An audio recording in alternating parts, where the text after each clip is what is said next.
suspeita desse ponto. Mas aí eu deixo a crítica. O jeito que trataram o MC Pose do Rodo, prendendo ele num condomínio na Barra, não fizeram isso com qualquer outra pessoa que foi presa ou foi levada sob custódia. É Isso foi uma impressionante. violência Tirar o cara simbólica descalço, sem absurda. camisa, sinceramente, eu achei aquilo um gol contra da Polícia Civil do Rio de Janeiro. E eu sou um admirador da Polícia Civil do Rio de Janeiro, todo mundo sabe. Mas eu achei aquilo desnecessário, né? Nós prendíamos assassinos nas favelas do Rio de Janeiro. Ó, bota uma camisa, bota um tênis, né?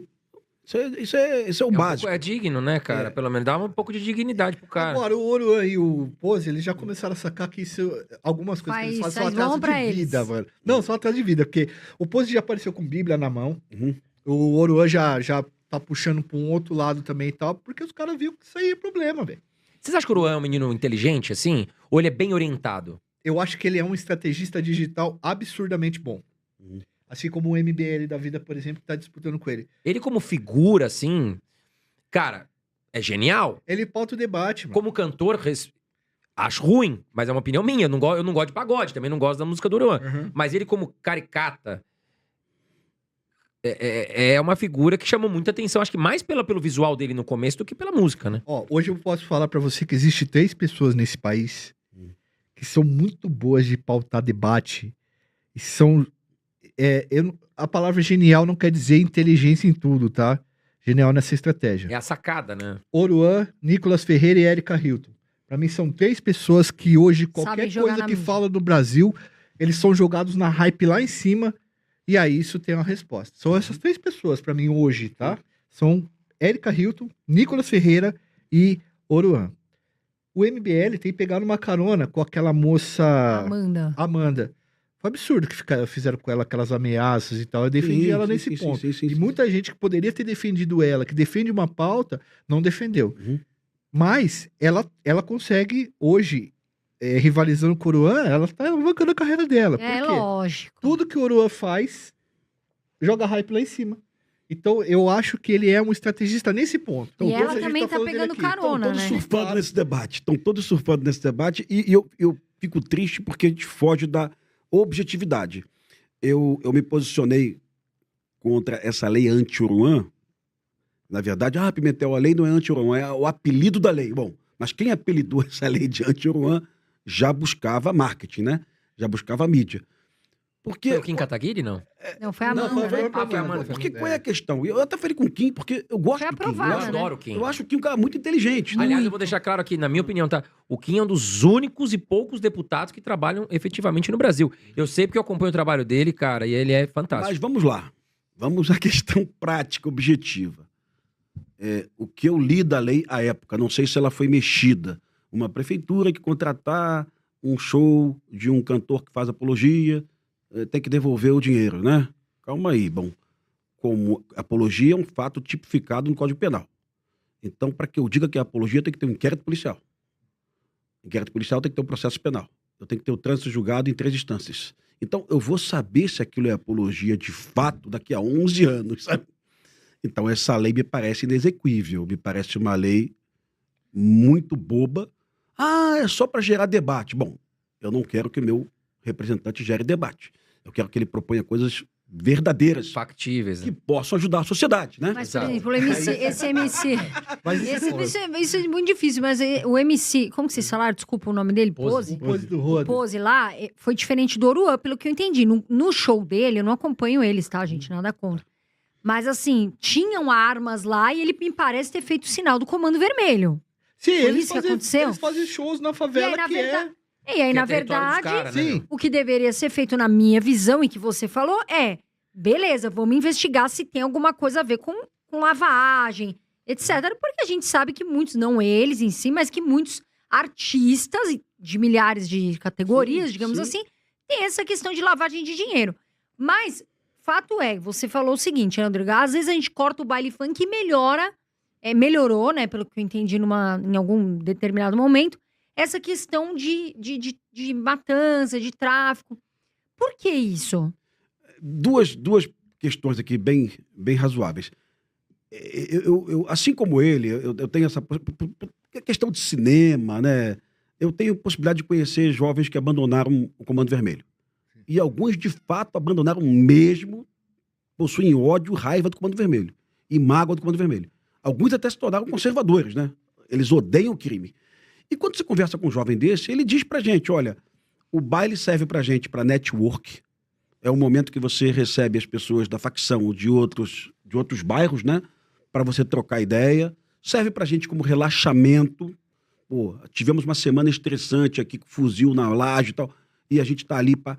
E servia pra gente lá atrás pra potencializar a venda de cocaína. Claro. Sim. Hoje não mais, tá? Na época, em alguma época sim, pra potencializar. Bom, se é verdade isso, eu já tenho um argumento pra entender que o baile é ruim. Hoje em dia, esses bailes não cobram ingresso. E as equipes de som são poderosíssimas. É caixa de som gigantesca, amplificador de primeira qualidade. Quem tá pagando essa porra? Quem está pagando a ida do MC lá? Exato. Isso, a a facção. fonte do negócio, exatamente. Quem tá É o pagando crime, né? isso? Quem então, tá pagando? a investigação precisa ser em cima dessa questão da fonte do barato, né? Mas o que eu falo é que eu sempre falo isso. É muito fácil um político como candidato chegar aqui e falar que vai mandar fuzilar o Doca, Uhum. que hoje é general do Comando Vermelho na rua. Outra coisa é você morar no Complexo do Alemão e fazer um show lá e você falar que você vai fuzilar o Doca. Sim. Entende? Então, assim, as pessoas, elas são frutos e elas se locomovem e se movem de acordo com os lugares. Uhum. Vamos pegar uma quadra de escola de samba? Quem que são os, Também tem lavagem Grande. pra caramba, né? quem são os grandes criminosos do Rio de Janeiro que comandam coisas que nem traficante mexe? Coloca uma maquininha Caça-níquel. caça-níquel dentro de uma favela e pega o principal chefe do Comando Vermelho e vê se ele coloca a mão lá. São os bicheiros? O cara que colocou a mão nisso, que foi na época, o Gangan do Uhum. São Carlos, Uhum. que roubou a maquininha do Maninho, não durou 6 meses. E é um cara que fuzilou a prefeitura. Uhum. O bicheiro tá lá, no palco, tem ator da Globo, tem juiz, tem Tudo polícia, junto. tem todo mundo junto com o cara, certo? Uhum.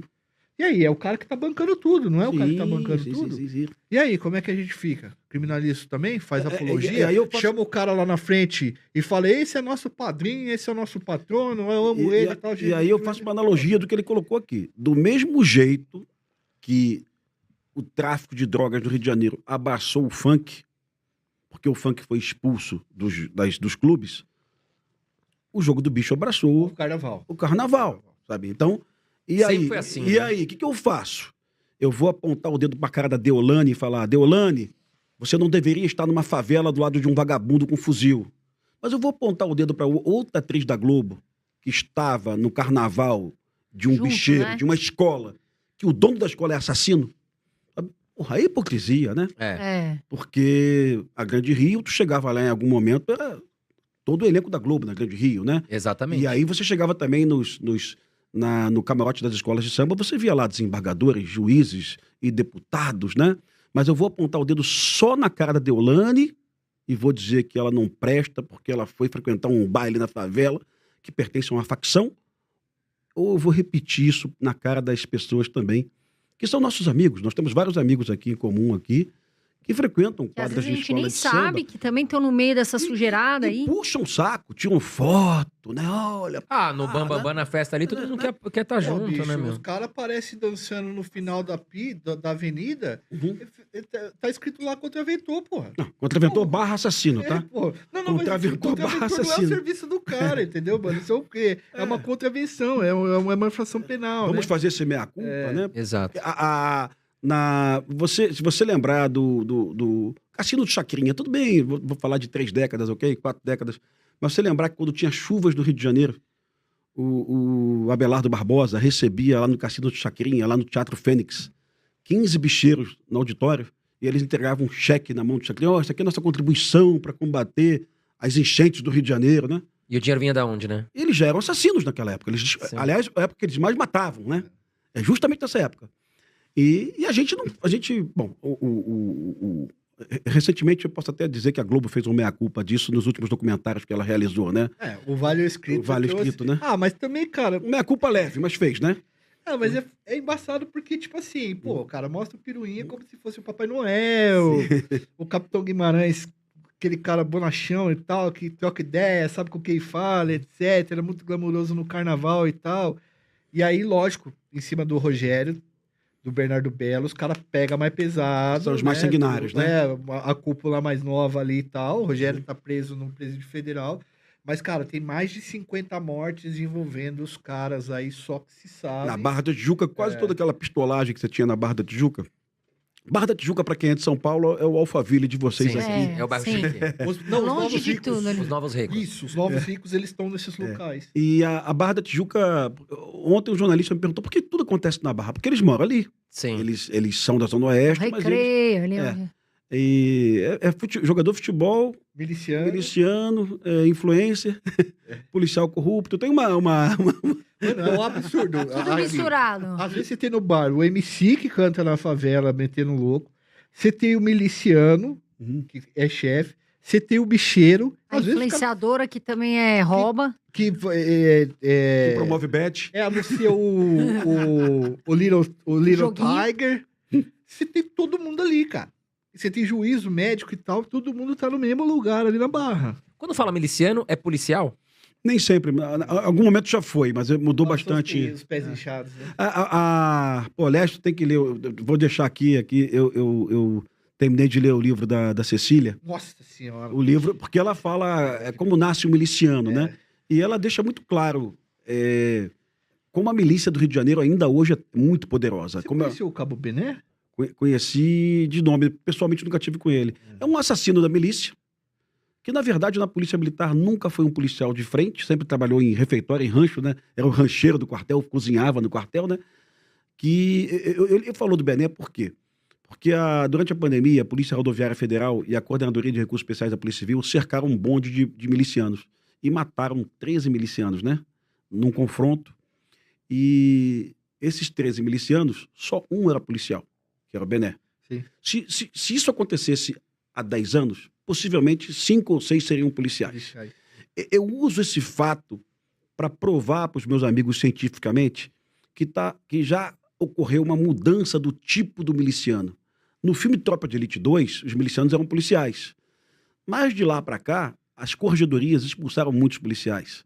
E os policiais sabem que não vale a pena mais se associar à milícia. Mas assim... Desculpa. E o Bené virou um miliciano que também roubava carga, né? Era ladrão de cerveja. Tá? Ele é clínica geral. Clínica geral. E graças a Deus foi morto pela polícia, porque é um cara muito mal, matava candidatos a vereador e tal. Graças a Deus ele partiu dessa aí. Porque A Cecília é corajosa, cara. E a Cecília fez uma investigação sobre isso, é uma professora, uma jornalista. Qual o nome do livro? Só pra gente dar o crédito aqui. Como nasce o miliciano. Como nasce o miliciano. Tá quentinho, saiu do forno agora esses dias Cara, atrás. é uma obra muito importante de Ela ler, traz um organograma assim dos casos. Porque como é que nasce a milícia? Já que vocês perguntaram, o barato era assim, ó. Isso já é antigo no Rio de Janeiro. A região, principalmente a região oeste do Rio de Janeiro, ela começa a crescer muito dos anos 90, dos anos 80 para frente. Região de Jacarepaguá, Campo Grande. E é muita gente ali. E o Estado simplesmente não dá conta de fazer tudo. E muitos policiais moravam na área. A primeira coisa que eles abriram foram batalhões e essas coisas. Cada região ali tinha um cara que eles chamavam de quebra, que era geralmente o policial da região, que era procurado pelas pessoas.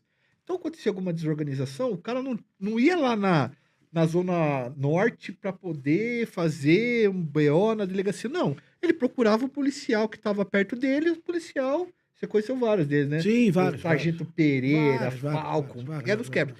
Eles resolviam o assunto, mano. Por exemplo, roubaram meu carro. O cara aí falou que roubaram seu carro onde? Tal coisa. Eu juro por Deus, o cara ia, em 40 minutos ele voltava com o carro, o cara pedia desculpa. Então era desse jeito. Esses caras começaram a ver que quando você pedia uma contrapartida, a hora que você prestava esse serviço, o cara te dava porque ele se sentia agradecido.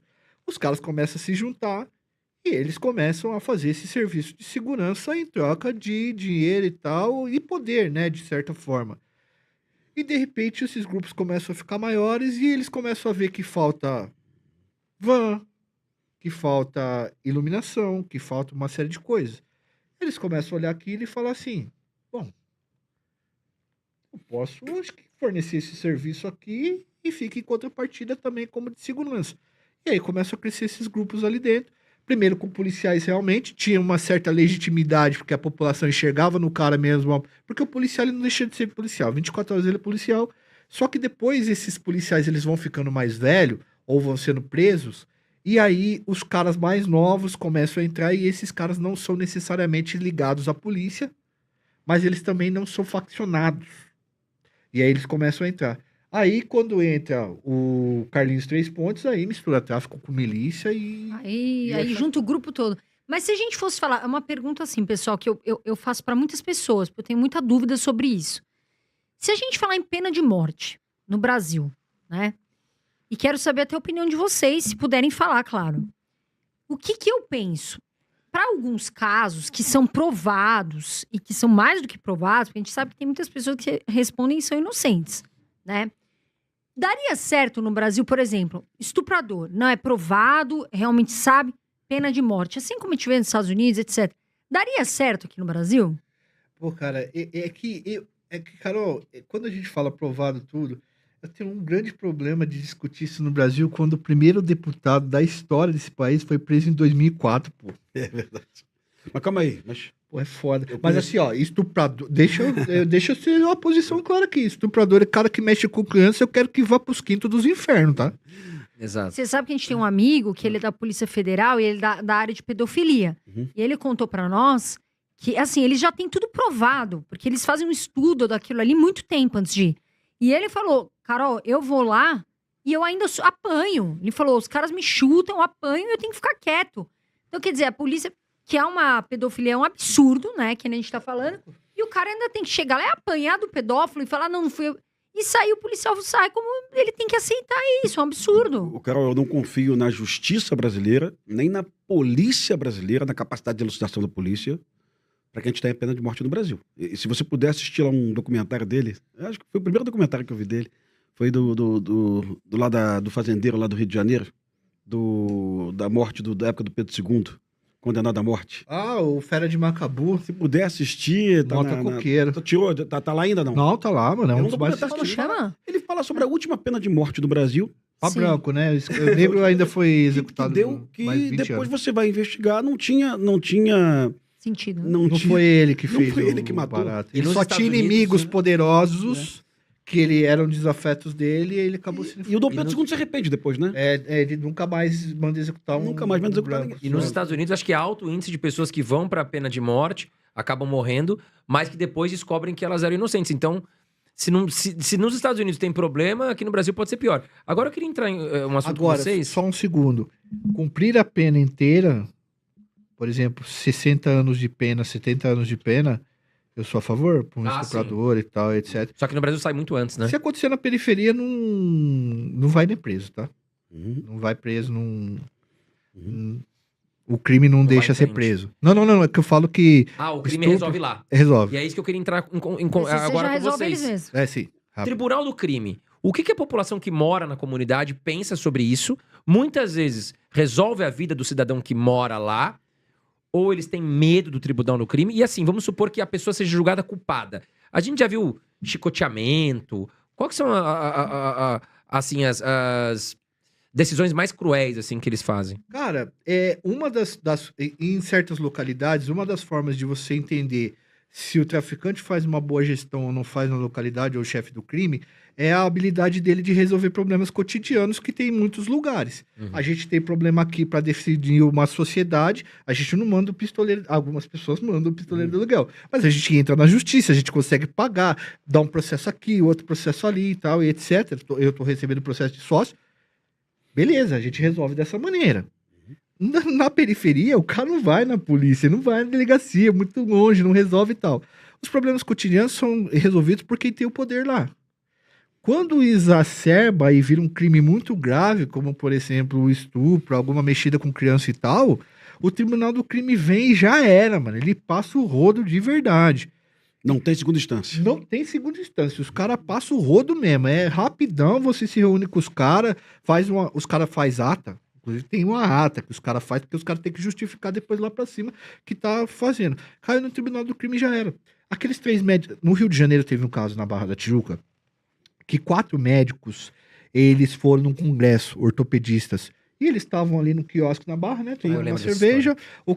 Dois caras descem no Fiat Pulse e fuzila os caras. O irmão da deputada Sama, inclusive, né? Inclusive, você me ligou Foi. uns minutos depois, você Liguei. falou, mano, isso não é crime de polícia. Falei pra ele na É, hora. na hora, você falou na hora. Eu já tava falando de polícia e tal, olha só que doideira, né? Aí ele já falou assim, mano, isso não é crime de polícia, o cara não fez bagulho de confere e tal, isso aí tá errado, os caras confundiu. Eles confundiram os médicos com milicianos. Armando Samia Bonfim tava no meio disso daí, ele era médico, né, e ele foi executado, infelizmente, era irmão da deputada federal. O que aconteceu? O Tribunal do Crime achou os caras e matou os caras em 45 minutos. Depois do... O acontecido. Acho que ainda mandou chamar, né? Mandou 45 chamar ainda, né? é. Mandou chamar, né? Mandou chamar. Mandou chamar. Dizem aí, a Vera falou que talvez, supostamente, esses caras tenham feito uma videoconferência até dentro da própria cadeia e resolver. Dizem. E Era o resolveram- BMW, o Jean e Leco Leco, não é isso? É, só que o Leque e o. Esqueci o outro moleque, o Felipe. Felipe. E aí os dois foram executados e colocados. Mas dentro um do deles carro. era filho de um porteiro do meu prédio antigo, sabe? Caramba. Que ele me contou meses antes, ó, meu filho era miliciano e fez a transição pro Comando Vermelho. Olha, o pai me contando essa história, né? Então, assim, e depois o pai me contou, meu filho estava naquela pistolagem e morreu, foi pro tribunal. E aí lá ele é fuzilado? Ele foi fuzilado, né? Foi fuzilado. No caso, porque tinha que fazer o serviço rápido, né? sim. Em algumas situações os caras fazem outras coisas. Estuprador deve Acho ser que era uma limitado. resposta do Comando Vermelho para a sociedade, viu? Acho que era uma resposta do Comando Vermelho pra era bem assim. Não, deixa os caras no mesmo carro que aconteceu barato pra não ter problema, deixou os caras no porta-mala e ó, é aqui. Já julgamos, já condenamos, já o erro foi inadmissível, a gente não queria fazer isso. Mas deixa eu dar um outro contexto disso também. Quando você está num prédio da Zona Sul do Rio de Janeiro, da Tijuca, em São Paulo, Salvador, e teu vizinho de cima deixa uma infiltração entrar na tua casa, você vai acionar o síndico e depois você vai partir para o juizado especial civil, né? O juizado, e vai ter uma decisão favorável, o vizinho de cima vai ter que fazer a obra. Vai falar que pode fazer a obra só em 24 vezes a perder de 20. Exato. Agora, imagina isso numa laje de favela. O que a gente viu na época da UPP? A UPP foi estabelecida no Rio de Janeiro e o morador comprou uma laje. Aí ele comprou a laje de um barraco por... É muito comum você vender sua laje para que alguém levante uma casa em cima. Aí o morador comprava a laje por 50 mil, 60 mil, e na hora que ele ia fazer a casa dele, o cara que vendeu a laje dizia, ó, te vendi a laje, mas não te vendi a servidão para tu fazer a escada. Ué, então, perdeu. Vendi a laje, mas não vou te franquear a servidão. Aí o morador procurava a UPP, Foda, hein? e o policial da UPP não é juiz. O policial da UPP, ele falava pro morador, olha, procura a justiça, né? Porque você foi vítima de uma fraude, né? Aí o morador dizia pro policial da UPP, porra, vocês são uns bundão, hein? UPP, Era o dia inteiro resolvendo BO, Unidade de mano. Polícia Pacificadora, né? Que é aquela... Sim. Quando o tráfico estava aqui, eles resolviam isso na hora. E realmente, o tráfico chamava o... Meu irmão, que porra é essa? Tu vendeu a porra da laje e não vendeu a cerveja? Você é causeiro, você... Agora você você vai construir a escada até semana que vem. Então, mas isso é o sinal claro de perda da soberania do Estado. Porque uma das funções do Estado é levar a justiça. Né? Claro. Agora, pergunta se o Tribunal de Justiça do Rio de Janeiro, aqueles desembargadores e juízes, aqueles promotores, quando a Polícia Militar do Rio de Janeiro montou as bases das UPPs, nós montamos o UPP no Alemão, no Jacarezinho, no Santa Marta, pergunta se o Tribunal de Justiça queria colocar um juiz dentro da favela, um fórum dentro da Rocinha, um fórum dentro do... Negativo. Isso não é pra gente, não. Inclusive, os juízes do Rio de Janeiro fizeram uma proposta de ensinar a mediação de conflito para os policiais militares para que os policiais resolvessem isso. Mas isso não é função do não é policial. função. Nossa, eu conversei com o policial Isso- da UPP, ele falou, cara, era o dia inteiro resolvendo problema. Isso é uma esculhambação, é a ausência de um plano de país, como esse cara falou aqui, como o João começou falando, Pimentel não tem um plano de país. Então, para a gente recuperar a soberania, é importante o policial lá no terreno, a justiça no terreno, o promotor no terreno, e assim vai. E você... O que a gente recebe todo dia, eu e Joel? A gente até deleta essas porcarias. Eu recebi um morador em Salvador queimado pela uma facção. Nossa, Ele roubou, botaram fogo no cara e ninguém podia pagar. E as pessoas tinham que assistir a pessoa Caramba. queimando. Eu gostaria de mandar esse vídeo para os meus amigos de direitos humanos. Olha o que acontece quando a gente não recupera território. Olha o que acontece quando eu deixo o Comando Vermelho, o BDM, tomando conta de um território. Ele viu um caso também, não sei se você já fez vídeo sobre isso, cara, de 3 crianças do Rio de Janeiro que furtaram um passarinho de uma gaiola. Isso é um absurdo. Né? Elas foram torturadas e degoladas, sabe assim, Criança? pelo Comando Vermelho. Pô, elas criancinha tinham, desse tamanho esse ano. elas tinham 9 e 10 Meu anos, Deus, 9 e 10 anos de cara. idade. Passaram numa gaiola, viram um passarinho, pô, vamos furtar. O Rio de Janeiro ainda tem aquela cultura do passarinheiro, tem em São Paulo isso não, né? Tem. Aí Meu sogro furtaram o tem passarinho e o traficante era dono do passarinho, ou então conhecia o dono do passarinho, do Comando Vermelho. O traficante resolveu na mesma hora, resolveu o problema. Então o tribunal ele vai resolver o cara que é pego em flagrante abusando Uhum. e fazendo essas coisas, mas ele também vai fazer esse tipo de coisa com criança. Que Vai é fazer uma coisa totalmente que tenha sentido e desproporcional. uma Caso outra o coisa Comando sem Vermelho sentido matou ele nenhum. depois. Nesse caso, isso que Os dois que envolveram isso eram um casal que Uhum. era do negócio, do tráfico, Uhum. e depois os caras apagaram eles. apagaram isso também. também. Ou seja, a justiça, os traficantes promoveram a justiça, mataram os meninos, né? E depois o Comando Vermelho provocou a segunda justiça, matou os caras, né? Se considerou uma decisão errada dos caras, irreversível, foi lá e apagou os caras. Né? É. Agora, voltando ao PCC, né? O Marcola é o líder do PCC. Teve um racha? Então, o pessoal tem falado... O que tá acontecendo? É difícil, André. É que assim, ó, vamos lá. Esses caras do PCC, que são sintonias finais que estão dentro da cadeia, eles estão dentro do Presídio Federal já faz muito tempo. Entendeu? Tipo assim, 10, 15 anos. Eles são caras que são conselheiros, que são chefões, mas na verdade quem toca tudo aqui fora são outros caras. Porque esses caras estão em regime muito fechado lá. O máximo que eles conseguem dar é uma ou outra ordem. Não tem e tal. acesso, né? Exatamente. E eles começam a brigar entre eles por certas questões. Nesse caso, foi o seguinte: o Presídio Federal, ele é uma trancadura absurda, tá? É uma trancadura mesmo. A gente pode falar de impunidade, mas se vocês conheceram o Presídio Federal, é um negócio sinistro. Esses caras do PCC, boa parte dos líderes deles estão internados lá. Internados não, estão cumprindo pena lá no localidade. E chegou uma época que os caras mandaram tirar a vida de 2 funcionários do Presídio Federal. O Alex Bellarmino, que era um policial penal, estava fazendo um treinamento e foi barbaramente executado, covardemente. E, porra, isso aqui foi embaçado, cara.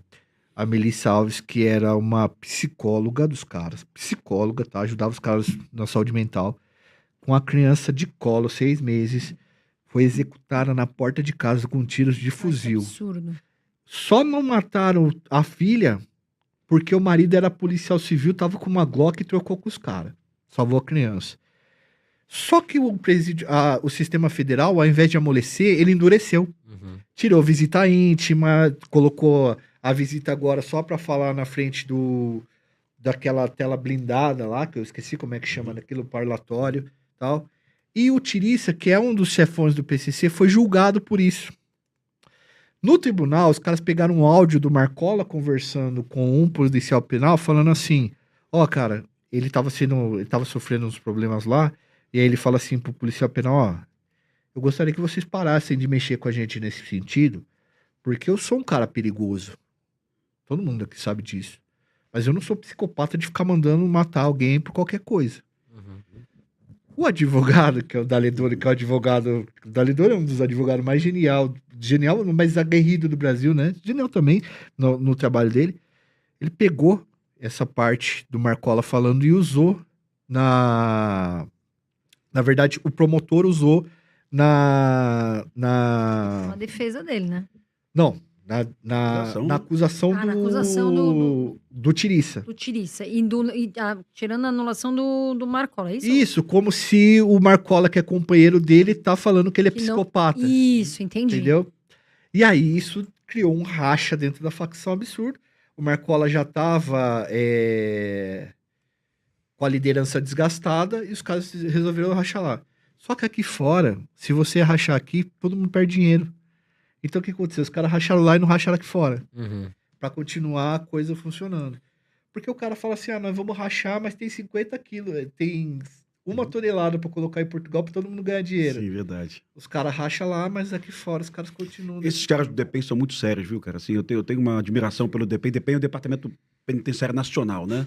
São 5 unidades, né? São 5? Mossoró, Porto Velho. Catanduvas, Mossoró, Porto Velho, Campo Grande, Brasília. São 5. São 5. Esses caras são realmente sérios.